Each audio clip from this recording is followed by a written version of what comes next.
আসসালামু আলাইকুম দর্শক, আমন্ত্রণ জানাচ্ছি বাংলাদেশ স্পেশালাইজড হসপিটাল আজকের সংবাদপত্র অনুষ্ঠানে। আমি তারিকুল ইসলাম মাসুম। যেখান থেকে আমাদের সাথে সংযুক্ত হয়েছেন সবাইকে শুভেচ্ছা জানিয়ে শুরু করছি আজকের অনুষ্ঠান।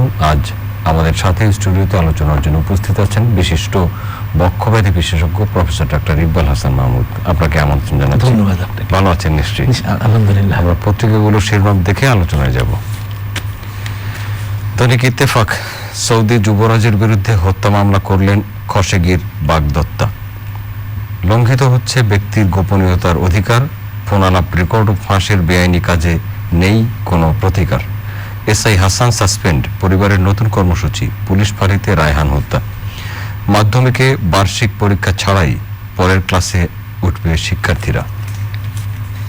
মানব জমিন, দ্রুত পিপিই সরবরাহ করায় বাংলাদেশকে মার্কিন মন্ত্রীর ধন্যবাদ। গ্রামের শিক্ষার্থীদের পিছিয়ে পড়ার শঙ্কা। ব্রুনাইয়ের জঙ্গলে হাজারো বাংলাদেশের মানবেতর জীবন। বাজার নিয়ন্ত্রণ করবে কে? নোয়াখালীতে অস্ত্রের মুখে প্রবাসীর স্ত্রীকে ধর্ষণ। ইউনিয়ন যুবলীগ সভাপতি গ্রেফতার। কিভাবে পালালেন আকবর? নানা প্রশ্ন। বিমানবন্দরে নামামাত্র পিকে হালদারকে গ্রেফতারের নির্দেশ। আমাদের সময়, হাইকোর্টের রুল, ধর্ষণের মামলা মীমাংসায় সালিশ কেন অবৈধ নয়। জাতীয় নিরাপদ সড়ক দিবস আজ, চাপে নতুন সড়ক আইন। ফেরেনি শৃঙ্খলা, বেড়েছে মৃত্যু দুর্ঘটনা। জরিমানার ভয়ে কমেছে ট্রাফিক নিয়ম ভঙ্গ। নতুন আইন আদতে কার্যকর হয়নি। মহাষষ্ঠীতে আজ শুরু দুর্গাপূজা, সন্ধ্যার পর মণ্ডপ বন্ধ। কুয়েতে নতুন অভিবাসী আইন, কমতে পারে বাংলাদেশি শ্রমিকের সংখ্যা। প্রাথমিকেও হচ্ছে না বার্ষিক পরীক্ষা, নবম শ্রেণী পর্যন্ত অটো পাস। জয় জয় দিন। মুজিববর্ষ উপলক্ষে জাতীয় সংসদের বিশেষ অধিবেশন ৮ নভেম্বর। হঠাৎ রাজস্ব আদায়ে গতি। এবার মাধ্যমিকে বার্ষিক পরীক্ষা ছাড়াই পরের ক্লাসে সবাই। নৌযান শ্রমিক ধর্মঘটের দিনে শত কোটি টাকার ক্ষতি। শারদীয় দুর্গাপূজা শুরু, আজ ষষ্ঠী। দেশ রূপান্তর, সরকারের ৪,০০০ কোটি টাকা বকেয়ার কারণ অনুসন্ধানে দুদক। ৬ এয়ারলাইন্সের কাছে পাওনা। ২৪ ঘন্টায় মৃত্যু বাড়ল, আরও ২৪ মৃত্যু, ১,৫৪৫ শনাক্ত। সমাপনী পরীক্ষাহীন বছর। করোনা আবহে দুর্গোৎসব শুরু, আজ ষষ্ঠী। সরকারি দামে মিলছে না আলু, জীবন সংকটে ব্যারিস্টার রফিক উল হক। ভোরের কাগজ, ২ সিটির বর্জ্য বাণিজ্য, ময়লা বাণিজ্যে কাউন্সিলররা। নাগরিক সেবায় অবহেলার অভিযোগ, সরকারি দামে মিলছে না আলু। চলতি বছর খুলবে না শিক্ষা প্রতিষ্ঠান। মাধ্যমিকে বার্ষিক পরীক্ষা হবে না, জানুয়ারি থেকে শিক্ষার্থীদের ক্লাসে ফেরানোর পরিকল্পনা। বাংলাদেশের অগ্রাধিকার নিরাপদ প্রত্যাবাসন, রোহিঙ্গাদের দাতা সম্মেলন আজ। ইনকিলাব, চীনকে ঠেকিয়ে রাখতে বিপর্যস্ত ভারতের নির্ভরতা রহস্যজনক। ভ্যাকসিন নিয়ে অনিশ্চয়তা। টিসিবির পেঁয়াজ আলু কিনতে দীর্ঘ লাইন। আওয়ামী লীগে বাড়ছে ক্ষোভ। সংসদের বিশেষ অধিবেশন ৮ নভেম্বর। করতোয়া, দেশে ফেরা মাত্র পিকে হালদারকে গ্রেফতারের নির্দেশ। মাধ্যমিকে বার্ষিক পরীক্ষা ছাড়াই পরের ক্লাসে সবাই। পেঁয়াজ আলু কিনতে দীর্ঘ লাইন, সরকারি দাম মানা হচ্ছে না, দাম ৫০ থেকে ৫৫ টাকা গ্রহণযোগ্য নয়। কৃষিমন্ত্রী, ৪ জনকে হত্যার রহস্য উন্মোচন, ছোট ভাইয়ের লোমহর্ষক বর্ণনা। আজ মহাষষ্ঠীর মধ্য দিয়ে দুর্গাপূজা শুরু। দেশে আরো ২৪ মৃত্যু, বিশ্বে মৃত্যু ছাড়ালো ১১,২৯,০০০। আমাদের হাতে থাকা পত্রিকাগুলোর শিরোনাম ছিল এরকম। এর মধ্যে আপনাকে একটু বিশেষ ধন্যবাদ জানাই যে আপনার আজ জন্মদিন। আমরা যখন অনুষ্ঠান শুরু করছিলাম তখনই আপনি নতুন বছরে পদার্পণ করেছেন। আপনাকে জন্মদিনের শুভেচ্ছা জানাচ্ছি। আপনাকে অনেক অনেক ধন্যবাদ শুভেচ্ছা জানানোর জন্য। আমি আপনার কাছ থেকে দোয়া চাই এবং যারা এই অনুষ্ঠানের নেপথ্যে আছেন তাদের এবং প্রযোজক সবার কাছে এবং যারা দেখছেন সবাই দোয়া করবেন যাতে আল্লাহ আমাকে ভালো রাখে। ছোট্ট একটা প্রশ্ন করব। জি। কততে পা রাখলেন? আমি তো মহিলা নই, আমি পুরুষ, সুতরাং বয়স লুকানোর কিছু নাই। 65 শেষ করলাম, 66-এ পড়বো ইনশাল্লাহ। আচ্ছা, আরো অনেকদিন বাংলাদেশের মানুষকে আপনি চিকিৎসা সেবা দেন, সেই প্রত্যাশা রাখছি। সেই দোয়া আপনি করবেন। আমরা আলোচনায় যাই, করোনা নিয়েই আলোচনায় যাই। এরপরে আরো অনেকগুলো বিষয় আমরা পড়লাম, সেসব বিষয়ে যাব। আজকেও বাংলাদেশে 24 জনকে আমরা হারিয়েছি করোনায়। ১,৫০০-র বেশি আক্রান্ত শনাক্ত হয়েছেন। কিছুদিন যাবৎ ১১০০, ১২০০, ১৩০০, ১৪০০, ১৫০০, আজকে একটু বেশি ১৫০০ আক্রান্ত শনাক্ত হচ্ছে। আবার মৃত্যু যেমন 15 14, 18, 19 ছিল, আজকে 24 জনকে হারিয়েছি। এই হেরফের বা ঠান্ডা আসছে, করোনার দ্বিতীয় ঢেউ আসতে পারে, এই বিষয়ে একটু আপনার কাছ থেকে শুনতে চাই। প্রথমে আমার এই করোনা নিয়ে কিছু বলার আগে আমি হিন্দু সম্প্রদায় যারা আছেন তাদেরকে শুভেচ্ছা জানাচ্ছি, কারণ কাল থেকে ষষ্ঠী শুরু হচ্ছে। অর্থাৎ হিন্দুদের যে মানে ব্যাপক একটা উৎসবের আমেজ কিন্তু সারা দেশেই ছড়িয়ে পড়েছে, এবং সেখানে সবাই, আমি তো রামকৃষ্ণ মিশনের ছাত্র, সুতরাং আমি যখন স্টুডেন্ট ছিলাম তখন কোনো সাম্প্রদায়িকতা ছিল না। আমরা নিজেরাই, আমাদের টিচার আমাদেরকে কাজে লাগিয়ে দিতেন যে প্রসাদ বানানোর জন্য। আমরা বুঝি নাই যে আমরা হিন্দু না মুসলমান, সেই চিন্তাধারার মধ্যে কেউ আমরা ছিলাম না। 4 দিন আমরা ব্যাপক ফুর্তি করেছি আমাদের হিন্দু সাথীদের সাথে নিয়ে। সুতরাং আমার মনে হয় যে এখনো বাঙালির যে আমাদের চিরায়ত যে অসাম্প্রদায়িকতার যে একটা ইতিহাস, সেটা সবসময় বজায় থাকুক। আমরা সবাই মিলে বাংলাদেশি, আমরা বাংলাদেশটাকে বিনির্মাণ করি। তো করোনার ব্যাপারে অনেক কথা আছে। তো করোনার একটা সেকেন্ড ওয়েভের আশঙ্কা আমাদের মাননীয় প্রধানমন্ত্রী করছেন, আমাদের বিভিন্ন জনস্বাস্থ্য যারা নিয়ে কাজ করছেন, বিশেষজ্ঞ যারা, তারাও আশঙ্কা প্রকাশ করছেন, মন্ত্রীরাও আশঙ্কা প্রকাশ করছেন। করোনা কিন্তু যায়নি, করোনা ব্যাপকভাবে রয়েছে। আপনি দেখুন যে মেয়র আতিক, ঢাকা সিটি উত্তরে কর্পোরেশন সস্ত্রীক এবং আরো বেশ কয়েকজন কর্মকর্তা, আরো মানে সবাই আক্রান্ত হয়েছে। ইভেন আপনার যে পরিকল্পনা মন্ত্রী, আমাদের মাননীয় তথ্যমন্ত্রী, সবাই কিন্তু মানে করোনাতে। এবং আমি চিকিৎসা করছি করোনার, সরাসরি ছেলে মেয়েও আক্রান্ত, সেটাই করোনা সরাসরি চিকিৎসা করতে দেখছি যে প্রচুর করোনা রোগী। কিন্তু যখনই আপনি নিউজটা দেখবেন তখন দেখবেন যে আক্রান্তের সংখ্যা হয় খুব মানে 1200, 1300। এটা কেন হচ্ছে? এটা কেন? সেটা হচ্ছে যে মানে সেপ্টেম্বর মাসেই 1.5 লক্ষ লোক বিদেশ গেছে। এর মধ্যে প্রবাসী কর্মী আছে, এদের মধ্যে অনেক ট্যুরিস্ট আছে, এদের মধ্যে অনেক ছাত্র আছে। বাধ্যতামূলকভাবে ওদের একটা সনদ নিয়ে যেতে হয়। সেই সনদটা হচ্ছে যে তারা সে নন কোভিড, তারা করোনা মুক্ত। বেশিরভাগ লোকই কিন্তু করোনা মুক্ত। এই 1.5 লক্ষ কিন্তু এটার সঙ্গে যোগ হয়ে যায়। এবং উপসর্গ যাদের আছে তারা কিন্তু এখন পরীক্ষা করার ব্যাপারে আগ্রহী নয়। সুতরাং ওই যে মানে 1.5 লক্ষ, সেপ্টেম্বর মাসে 1.5 লক্ষ, অক্টোবর মাসে 1.5 লক্ষ, এরকম এগুলো যোগ হওয়ার ফলে আমরা দেখছি যে ওই নেগেটিভের সংখ্যাই বেশি আসছে, পজিটিভের সংখ্যা বেশি নেই। অথচ করোনা পুরো মাত্রায় রয়েছে সারা বাংলাদেশে, বিশেষ করে ঢাকা, পুরো ঢাকাটাই তো আমি সবসময় বলি যে একটা রেড জোন। তো এই জন্যই আমাদের এই হিসাবটার মধ্যে একটা বিরাট একটা ফারাক রয়ে যাচ্ছে। আমরা ঠিক এক্সাক্ট ফিগারটা বুঝছি না। 36টা জেলায় কিন্তু RT-PCR মেশিন নেই। আমাদের যে বলা হচ্ছে দ্বিতীয় ধাপের একটা ফেস করার জন্য একটা রূপরেখা তৈরি করা হয়েছে, এটাও তো এখন ফাইলবন্দি অবস্থায় আছে।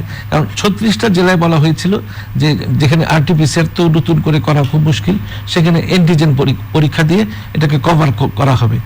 অথচ সেপ্টেম্বর মাসের 17 তারিখে সরকার অনুমোদন দেয় অ্যান্টিজেন পরীক্ষার। সেই অ্যান্টিজেন পরীক্ষা কিন্তু এখনো শুরু হয় না। 1 মাসের বেশি হয়ে গেছে।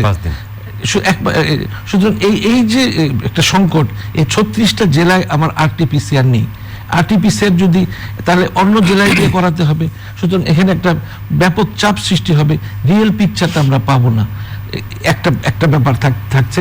তারপরে যেগুলো কিট ব্যবহার করা হচ্ছে, যেগুলো এখন দেখবেন যে 2টা ল্যাবরেটরিতে একই দিনে পরীক্ষা করা হচ্ছে। আমি প্রচুর রোগী পাচ্ছি যে একটা নেগেটিভ আসছে, একটা পজিটিভ আসছে। তার কারণ হচ্ছে যে মানহীন এই যে কিট ব্যবহার করা হচ্ছে, এগুলোর জন্য ফলস রেজাল্ট খুব বেশি আসছে। এখনো মানহীন কিট ব্যবহার, এখনো মানহীন। কারণ কি, এর যে ভ্যালিডেশন টেস্ট প্রয়োজন হয়, এর যে আপনার যে অনেকগুলো কোয়ালিটি অ্যাসিওরেন্স টেস্ট করতে হয়, এগুলোর কিন্তু কোনো রকমের আমরা দেখছি না। এবং এই যে অদক্ষ টেকনোলজিস দিয়ে এই স্যাম্পল কালেকশন করা হচ্ছে, টেম্পারেচার মেনটেন করা হচ্ছে না, সংরক্ষণ করা হচ্ছে না, এবং খুব মানে নিম্নমানের এই কিটের জন্য কিন্তু আমাদের ফলস রেজাল্ট, নেগেটিভ আসছে, পজিটিভ আসছে। দেখা যাচ্ছে যে এখন যে লেটেস্ট হিসাব হচ্ছে বাংলাদেশে 20% মানে RT-PCR রেজাল্ট 20% ফলস নেগেটিভ আসছে। তো এই 20% উপসর্গ আছে, কিন্তু ওরা জানছে না যে ওরা মনে করছে আমাদের তো টেস্ট করেছি, করোনা নেই, ওরা সমাজে ঘুরে বেড়াচ্ছে। আপনি যেসব রোগীদেরকে দেখেন তাদের মধ্যে কি এরকম ফলস নেগেটিভ পজিটিভ পেয়েছেন?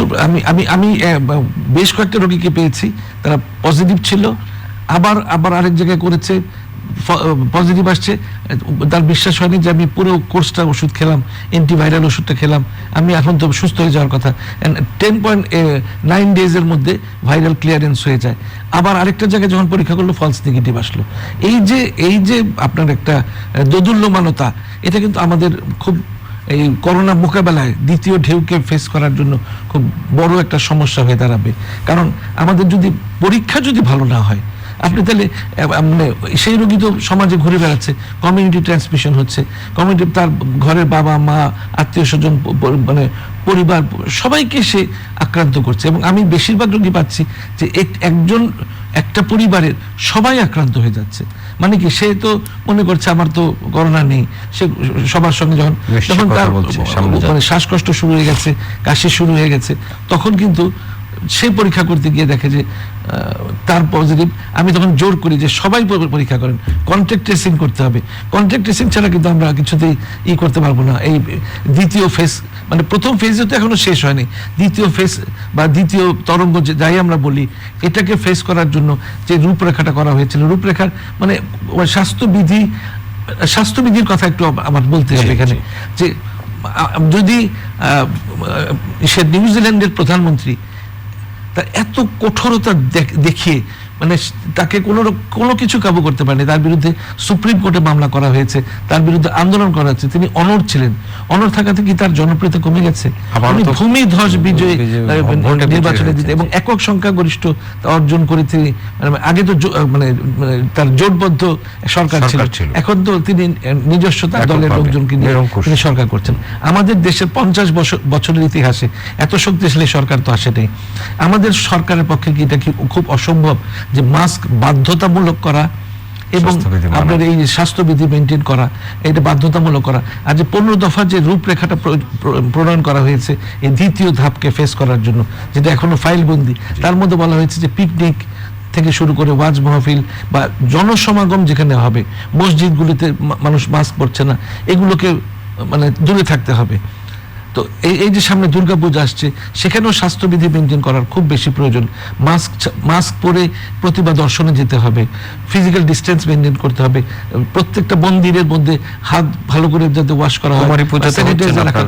কুমারী পূজা, আমার রামকৃষ্ণ মিশন স্কুলে কুমারী পূজা হচ্ছে না, সেই কুমারী পূজা দেখার জন্য আমরা বসে থাকতাম, মানে কি একটা যে আনন্দের ব্যাপার ছিল, সেই কুমারী পূজা হচ্ছে না। এখন অবশ্য মানে পূজা কমিটিগুলো বা যে মন্দির যারা পূজা উৎসব কমিটি আছে, তারা যদি খুব কঠোর হন তাহলে কিন্তু এই স্বাস্থ্যবিধি আমরা এই যে দ্বিতীয় দফা যে ধাপটা আসছে, দ্বিতীয় তরঙ্গ আসছে, আপনি জানেন যে 100 বছর ইতিহাস আগের যদি দেখেন তাহলে কিন্তু দেখেন যে দ্বিতীয় ধাপে কিন্তু বেশি লোক মারা গেছে এই ভারতবর্ষের মধ্যে।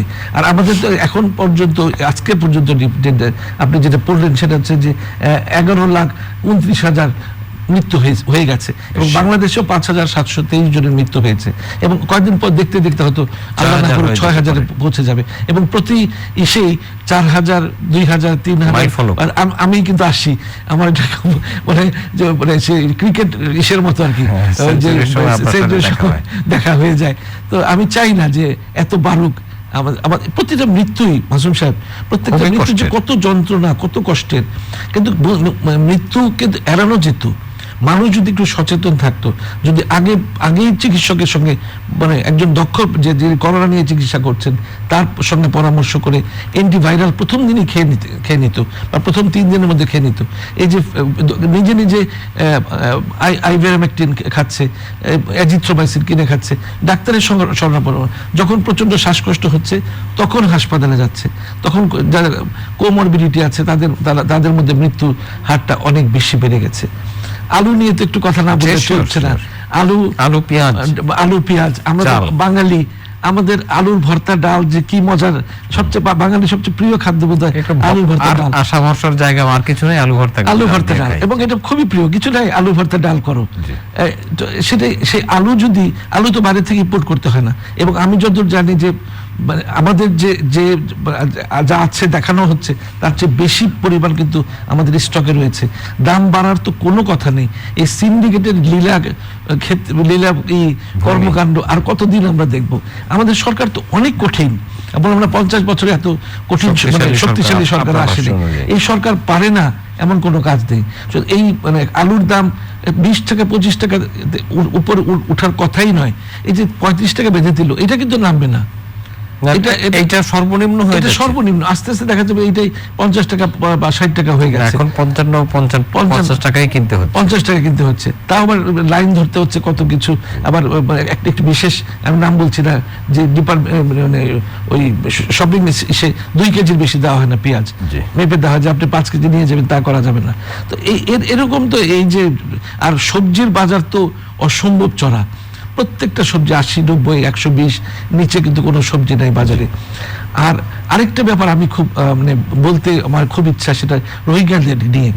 আমাদের রোহিঙ্গাদেরকে নিয়ে দাদাদের বৈঠক শুরু হবে। এইটা কিছুই হবে না, কারণ রোহিঙ্গারা খুবই দুষ্টু প্রকৃতির একটা জাতি।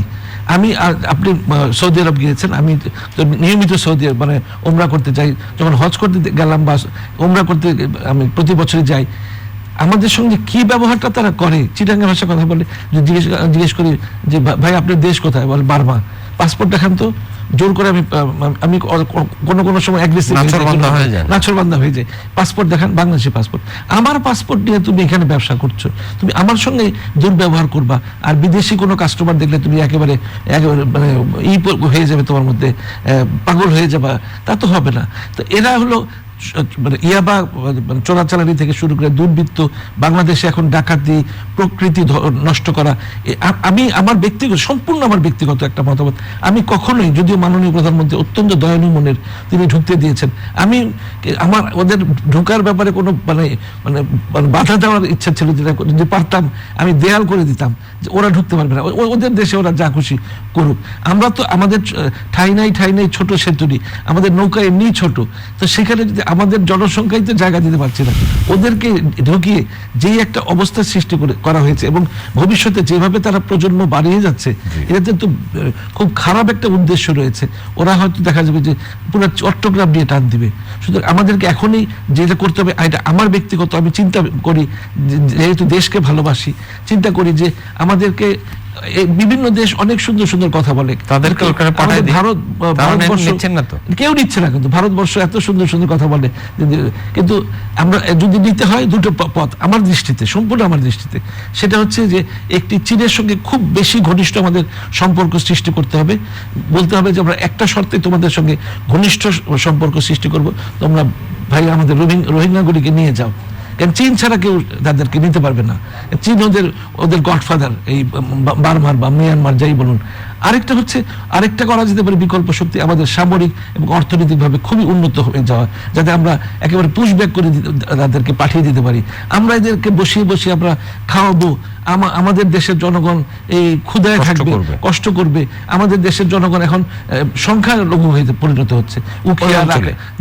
উখিয়া কক্সবাজারে তারা সংখ্যালঘু হয়ে যাচ্ছে। ওরা আস্তে আস্তে যেভাবে প্রজন্ম বাড়াচ্ছে, ওরা দেখা যাবে ওরাই সংখ্যাগরিষ্ঠ। আর কোনো কাজ নেই, ওদের এন্টারটেইনমেন্ট, ওদের সবকিছু প্রজননের দিক দিয়ে ওরা খুব প্রজননশীল একটা জাতি বোধ হয়। কারণ ওদের একটা অসৎ উদ্দেশ্য আছে আমার দৃষ্টিতে, যে চিটাগাং নিয়ে একটা বড় ধরনের রাখাইন রাজ্য বা আরাকান রাজ্য একটা সৃষ্টি করার একটা। শুধু ওদেরকে কোনো রকমই স্পেয়ার করা আমাদের যা উচিত হবে না, ওদেরকে পুশব্যাক করাতেই হবে। আর অথবা যেহেতু আমরা দুইটা কারণে, মানবিক কারণে পাশের দেশের মানুষ এবং মুসলমান ধর্মাবলম্বী, এই হিসাবে তাদের প্রতি একটা সিম্প্যাথি বাংলাদেশের মুসলমানদের আছে এবং বিশ্বের অন্যান্য বাংলাদেশের প্রতিটি মানুষের আছে। কোন মুসলমান রাষ্ট্র তো বললো না আমি নিয়ে যাই 10 লাখকে বা 11 লাখকে 11টা দেশ ভাগ করে নিয়ে যাওয়ার কথা তো কেউ বলছে না। আপনি মাসুম সাহেব দেখেন যে কত সিরিয়ার কত মানে শরণার্থী ইউরোপে ঢোকার চেষ্টা করেছে, ওরা বলছেন না কোনো নো এক্সকিউজ, বর্ডার একদম সিল করে দিয়েছে। আমরা যদি বর্ডারটা সিল করে দিতে পারতাম, আমাদের ঢোকাটাকে বন্ধ করতে পারতাম, তাহলে কিন্তু আমাদের আমাদের হয়তো এই যে তথাকথিত মানবতাবাদী কতগুলো গোষ্ঠী আছে, তারা অনেক কথা বলে, এখন তো তোমরা নিয়ে যাও না আমাদের যে মানবতা ভুলণ্ডিত হচ্ছে ওদের দিয়ে, তখন তো তোমরা কই থাকো। তো মানে ওদের প্রতি মানবতা দেখানোর কিছুই নেই, আমাদের দেশকে বাঁচাতে হবে। আমাদের জন্য একটা মানে গোদের উপর বিষ ফোড়ার মতো এই রোহিঙ্গা গুলো আমাদের উপর চেপে বসেছে, এবং ভবিষ্যতে এরা আরো ভয়ঙ্কর হয়ে উঠবে। আমরা এর একটা সুষ্ঠু সমাধান আশা করছি, দেখা যাক কোনো দেশই আমাদের সমাধান করে দিবে না। আমরা দেখছি উদ্যোগী বেশি হতে হবে, আমাদের উদ্যোগী বেশি হতে হবে। আর একটা খবর পড়তে চাই যে এবছর কোনো মাধ্যমিক এবং প্রাথমিক কোনো পরীক্ষা হচ্ছে না। আজকে সিদ্ধান্ত জানিয়েছেন শিক্ষামন্ত্রী, যে এদের শিক্ষামন্ত্রী তার প্রেস ব্রিফিং জানিয়েছেন পরীক্ষা হবে না, প্রত্যেক শিক্ষার্থী পরবর্তী ক্লাসে উঠতে পারবেন। এটা আমি মনে করি খুবই ভালো একটা সিদ্ধান্ত, কারণ প্রথমে বলা হয়েছিল যে নভেম্বর মাসে স্কুল কলেজ খোলা হবে। এই বছরে শিক্ষামন্ত্রী পরিষ্কার জানিয়ে দিয়েছেন যে এই বছরে আর কোনো স্কুল খোলা হবে না। খুবই ভালো সিদ্ধান্ত, কারণ এই যে বাচ্চারা স্কুলে, এখনো মারা অভিভাবকরা কিছুতেই তার সন্তানকে স্কুলে পাঠাতে দিবেন না, কারণ যদি সেকেন্ড ওয়েভের ভয় সবাই করছেন, যদি এখনো করোনা ব্যাপকভাবে রয়ে গেছে সমাজে। আরেকটা হচ্ছে যে এই যে শিশুরা, এরা কিন্তু ক্যারিয়ার, ওরা খুব একটা ভুগে না, কিন্তু ওরা কিন্তু জীবাণুগুলোকে, করোনা ভাইরাসকে সঙ্গে করে নিয়ে যাবে, নিয়ে গিয়ে তার বৃদ্ধ দাদা দাদি তাদের কাছে এটা ছড়াবে, এবং এটা কিন্তু মা বাবার মধ্যে ছড়াবে। সুতরাং তাদেরকে ঘরের থেকে যেগুলো সরকারি বিধি মানে বলা হচ্ছে যে এইভাবে নির্দেশ দেওয়া হচ্ছে যে ইন্টারনেট ব্যবহার করে ভার্চুয়াল ক্লাস করা, অনলাইন ক্লাস করা, এগুলোর মাধ্যমে তাদের চালিয়ে যেতে হবে। কারণ করোনা একটা বৈশ্বিক মহামারী, আর মানে বৈশ্বিক মহামারী মানে তো ব্যাপকভাবে সারা পৃথিবীকে যদি আমরা একসঙ্গে মানে ভ্যাকসিন দিয়ে মুক্ত করতে না পারি, তাহলে কিন্তু ভ্যাকসিন যে সিনোভ্যাক আমরা যদি ট্রায়াল করতে কেন যে দিলাম না, কোন আমলাতান্ত্রিক জটিলতার জন্য এখন তো টাকা চাবি। কারণ ব্রাজিলে তারা 9,000 লোকের উপর যে ট্রায়াল দিয়েছে, মোট 70,000 ট্রায়াল হয়ে গেছে সারা বিশ্বে, কোনো রকমের রিয়েকশন তাদের হয়নি। অর্থাৎ একটা মানে কোনো সাইড এফেক্ট বিহীন একটা ভ্যাকসিন। সুতরাং এই ভ্যাকসিনটা জানুয়ারি ফেব্রুয়ারির মধ্যে তারা নিয়ে আসবে। একটা কথা না বললেই হচ্ছে না, যে গ্লোব বায়োটেক আমাদের খুব আশার আলো দেখাচ্ছে। মানে বায়ো আর্কাইভ পত্রিকায় যেমন এসেছে, জাতিসংঘ তাদের লিপিবদ্ধ করেছে 3টে ভ্যাকসিনই, এবং ওরা থার্ড মানে হিউম্যান ট্রায়ালে যাচ্ছে। এটা আমাদের জন্য, এবং বিনামূল্যে আমরা তখন পাবো, আমাদের জন্য বিরাট ব্যাপার এটা। ধন্যবাদ ইকবাল হাসান মাহমুদ, আপনাকে আমাদের সাথে থাকার জন্য। অনেক তথ্য আপনার মাধ্যমে জানলাম। দর্শক, আপনাদেরকে ধন্যবাদ এতক্ষণ আমাদের সাথে থাকার জন্য। আগামী অনুষ্ঠান দেখার আমন্ত্রণ রইল, দেখা হতে পারে সেই অনুষ্ঠানে। ততক্ষণ ভালো থাকবেন সবাই, আপনাদের সবার জন্য শুভকামনা।